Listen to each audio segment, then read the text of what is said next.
Já teve alguma notícia que você trouxe e que depois você se arrependeu? Uma única vez. No dia seguinte, a Hebe Camargo me liga. O negócio da Carla e o Léo Dias, né? O que me deixa muito chateado hoje é que o que está se fazendo não é jornalismo. É chantagem, tem jornalista comprando informação de garota de... comprando informação de enfermeira inescrupulosa, e aí compra a informação, paga, pega aquela informação e usa, e às vezes até chantageia. O caso da... Eu acho que isso não é jornalismo. A partir do momento que você compra uma informação, você está abrindo um precedente... Enorme. Porque eu acho que a fofoca é do ser humano. É verdade. Eu acho que a fofoca, eu acho que a base da fofoca é a inveja, a ética da fofoca. Existem coisas que você não pode fazer, né? Porque vai destruir. Você tem que lembrar que essa pessoa que você está falando, ela tem um pai, ela tem uma mãe, ela tem filhos, né, que estão vendo. Nesse corte do Que Troço É Esse, Leão Lobo, o rei da fofoca, fala sobre jornalistas de fofoca que compram informações e prejudicam atores e atrizes da Globo. Leão ainda fala que existe uma ética nesse meio de entretenimento e fala sobre Léo Dias e Fabiola Hypert. Não esqueça de se inscrever no canal, ativar o sininho das notificações e deixar o seu gostei. Então agora vamos pro corte. Você tá falando, né, de uma fase da televisão brasileira muito importante. Mas eu fico pensando também que foi uma época muito difícil. Você sofreu muito preconceito? Sabe que preconceito, porque eu fui um dia no programa da Silvia Popovic, no Canal Livre. Nessa época, ainda que eu nem fazia televisão ainda, estava começando. Eu tinha começado a fazer a coluna na Folha da Tarde. A coluna, em 3 meses, ela virou a coluna mais lida da Folha da Tarde. Foi assim, aquelas coisas de Deus também, que você não consegue entender. Aí eu criei a frase lá, dignidade já, porque o Carlos Brickman virou e falou assim: olha, sua coluna está ótima, faz o maior sucesso, não para de chegar fax elogiando, mas precisa um fecho. Cria uma frase para encerrar. Você vê, todos os colunistas têm uma frase encerrada. Lembro. Aí eu falei, tá bom. Aí eu estava participando do movimento das diretas já. Por isso que eu falo que é muito maluco, porque aquilo que eu achava que eu não entendia de política dos meus pais e tal, do meu irmão, né? Aquilo estava tão impregnado em mim que eu nem percebia. Então, o que eu entendia é tudo, na verdade. É que eu achava que os termos que eles usavam eram muito difíceis, claro, que eu não estava entendendo, mas, na verdade, eu estava entendendo tudo. E é aquilo que eu falei, eu queria fazer um jornalismo popular. Então, eu comecei a traduzir aquilo tudo para o meu jeito, né? E aí, olha que coisa maluca, né? Eu estava participando do movimento das diretas já e tal, ia pro palanque junto com o Osmar Santos e tal, que era meu amigo já. E aí eu estava com aquilo na minha cabeça. Assim. Aí quando ele falou, cria uma frase, imediatamente eu vinculei isso com a política. E aí eu falei assim, nós vamos voltar para presidente da República, agora que tiver as diretas. A gente vai escolher o presidente. E aí, o que falta no Brasil? O que a gente precisa desse presidente? Aí eu pensei, comida na mesa do brasileiro, chama educação, saúde, né? Aí eu falei, como é que eu posso traduzir isso numa palavra? Aí veio a palavra dignidade. Aí a direta já estava na minha cabeça, imediatamente veio dignidade já. E pus assim, mas pus na emoção, como tudo que eu faço. Né? Ficou. No dia seguinte, a Hebe Camargo me liga, parabéns, essa frase tem tudo a ver, que não sei o que, tá Lolita, Nair Belo, todo mundo ligando. Aquilo, sabe, foi ficando. Aí veio político corrupto querendo comprar minha frase. Sabe, eu não vendi. Eu queria te fazer uma outra pergunta.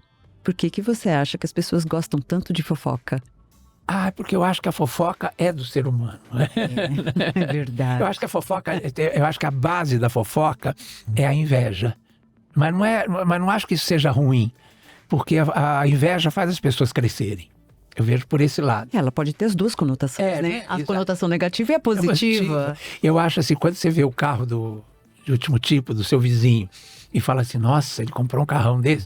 Quer dizer, isso te impulsiona a ter um carro também, a lutar por um carro e tal. Então eu acho que quando você fala do artista e você mostra as casas milionárias dos artistas, não sei o quê, claro que tem um lado ruim, que você fala assim, poxa vida, esse cara gastando essa Virgínia. É uma projeção, né? Mas é uma projeção, mas eu acho que tem um lado. Eu acho que, quer dizer, isso eu fui percebendo, né? Com o meu trabalho, o que vende na fofoca é justamente as mansões de luxo, as coisas de luxo, ou então as brigas, traição, as disputas, as mazelas humanas. Então eu acho que é mais ou menos isso, né? Então agora você pode, eu aprendi isso, eu acho que isso que fez a diferença talvez no meu trabalho de alguns colegas.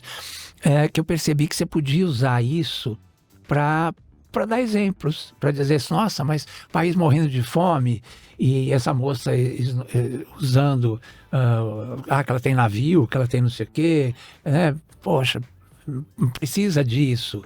Ou então, às vezes, assim, um pai que abandona um filho, né, meio artístico, que não assume o filho, aí você fala, né, dá um recado ali. Então, isso eu acho que foi tornando o meu trabalho mais próximo das pessoas. Eu sinto isso. Leão, e qual que é essa diferença, por exemplo, que você sente das pessoas como você que faziam fofoca, né, e faz ao longo do tempo, e daqueles que estão surgindo agora? Você tocou numa questão que eu queria muito falar. Existe uma ética da fofoca? É isso que eu ia falar. Existe a ética da fofoca. Existem coisas que você, sabe, não pode fazer, né, porque vai destruir. Porque você tem que, primeira coisa, quando você faz a fofoca, e isso eu aprendi na porrada mesmo.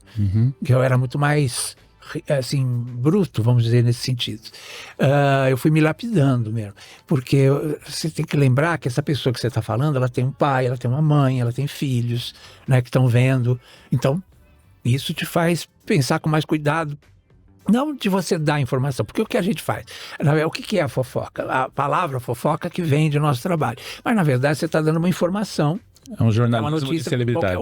Quando a Zélia Cardoso de Mello foi dançar tango com Bernardo Cabral, que era um ministro do governo e tal, e saiu em tudo quanto é coluna de política, mas é coluna de política.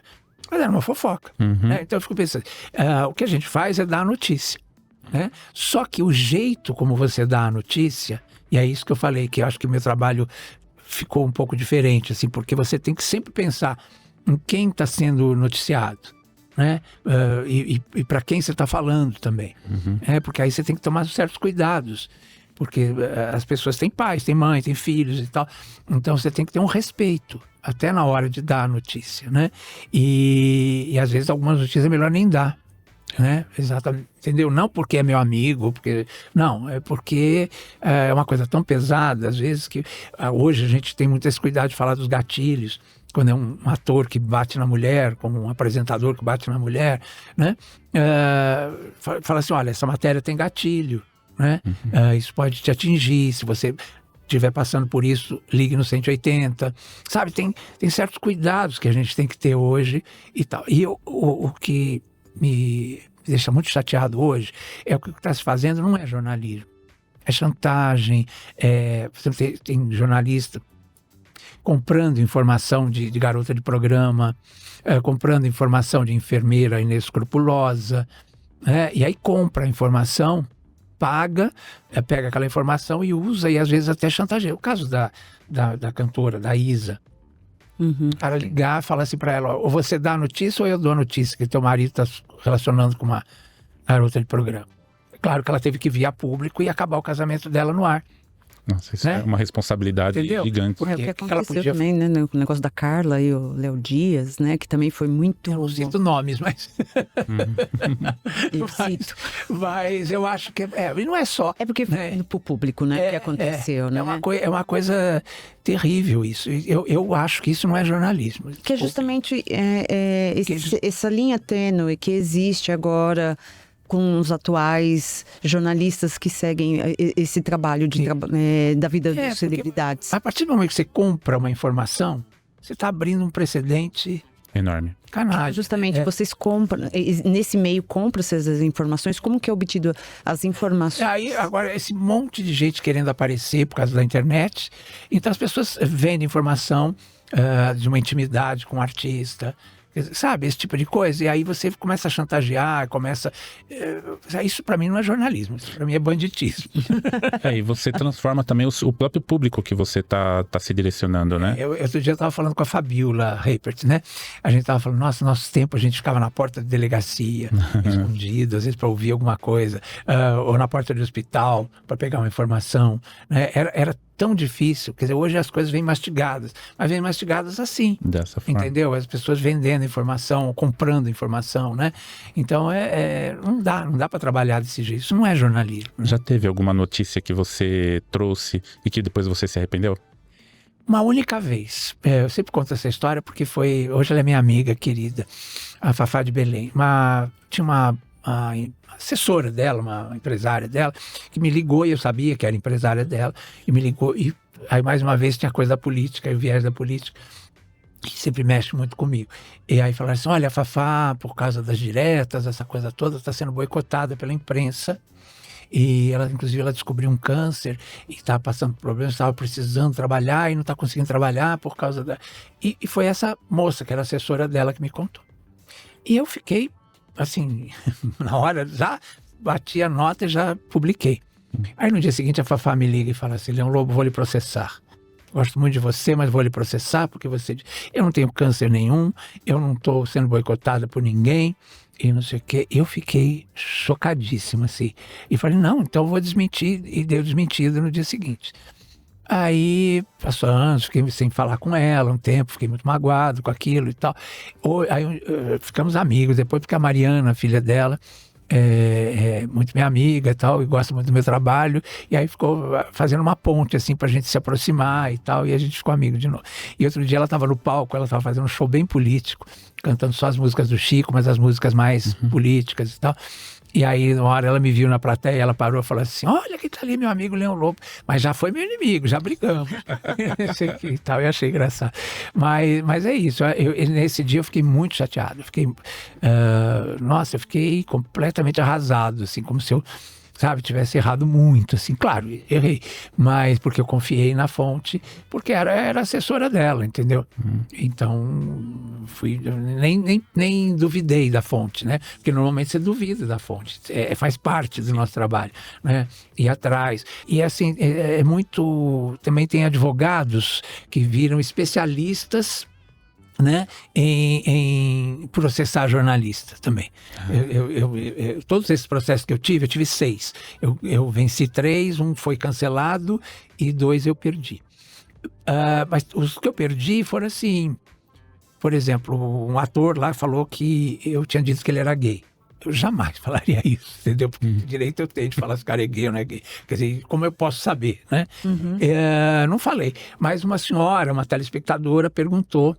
Tinha um telefone que elas ligavam no Mulheres e perguntavam. Aí a Claudete pegava as perguntas e passava para mim. E eu criei uma brincadeira que era assim, eu me jogava embaixo da mesa e falava, ai, caíram meus bobs. Tinha bob, tinha óculos, tinha tudo em cima da mesa, leque. Aí eu falava, ai, caíram meus bobs, minhas presilhinhas, não sei o que, caíram. Eu ia embaixo da mesa, antes ainda da Ana Maria, passava por baixo da mesa,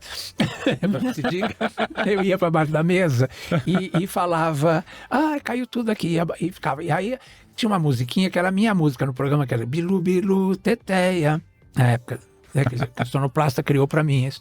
E como criou o Dança Gatinho, na verdade criou para mim, na Band. Aí quando o sonoplasta, que virou do Rodrigo Faro. E quando ele foi para Record, ele levou isso, o sonoplasta, e aí botou pro Rodrigo Faro. E é assim mesmo, essas coisas assim. Mas enfim, e aí como ficou tocando a música Bilu Teté, a juíza lá no Rio de Janeiro entendeu, porque era um advogado lá do Rio de Janeiro, que tinha um escritório que ele deixava gravando o meu programa para me processar, entendeu? Então todos os processos que eu tive foram desse cara, que é um picareta lá do Rio. E aí ele ficou, a juíza entendeu que era a música, era uma insinuação de que ele era gay. Então, mas não fui eu que pus a música, eu estava ao vivo, eu abaixei para não falar, para não responder, né? Então, aí eu expliquei tudo isso, mas mesmo assim, ele pedia 940 mil. E foi o Thiago Lacerda. E, na verdade, eu paguei 18 mil e a Gazeta pagou 18 mil. Na época, porque a juíza entendeu que não era uma coisa assim, né? Mas ela fez questão de dizer, mas a música está insinuando. Aí eu falei para ela, mas eu não sou sonoplasta, não sou eu que ponho a música, né? Eu só abaixei para não responder. Então, enfim. Muito obrigado por ter ficado comigo até o final desse vídeo. Não esqueça de se inscrever no canal, ativar o sininho das notificações e deixar o seu gostei. Todo dia tem um corte novo para você. Dá uma olhada no canal, tem muita coisa legal já. Até amanhã.